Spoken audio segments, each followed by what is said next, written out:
Vice President Pence representing Trump overseas again. In his second international trip in less than a month, Vice President Pence is visiting U.S. allies in Latin America with an eye to the deteriorating situation in Venezuela. There is one phrase Vice President Mike Pence is almost guaranteed to deliver on his 6-day trip to Latin America that begins Sunday. The President of the United States of America, President Donald Trump, sent me here with a simple message. Pence delivers a variation on that line almost everywhere he goes, from the middle of America to Asia and beyond.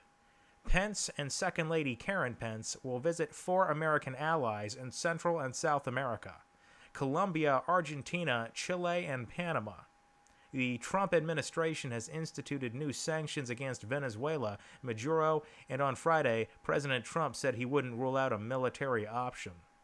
White House aides say the deteriorating situation in Venezuela will be on the agenda with each stop, even as Pence plans to also discuss trade, anti-corruption efforts, and, in the case of Colombia, its peace process. Pence is expected to hold at least one press conference on the trip, and there are many topics that could arise.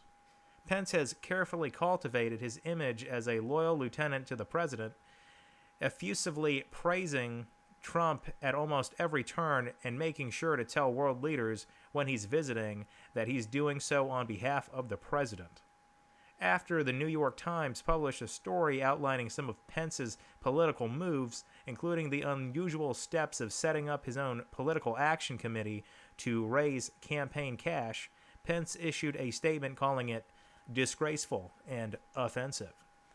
Just when it seemed to have faded from the news, President Trump was asked during a Q&A with reporters Friday afternoon whether he thought Vice President Pence would be a candidate for president in 2020. At times of the president's remarks, Pence was still in the United States. Well, that sounds great. Good for you, Mr. Trump and Mr. Pence. You're doing God's work.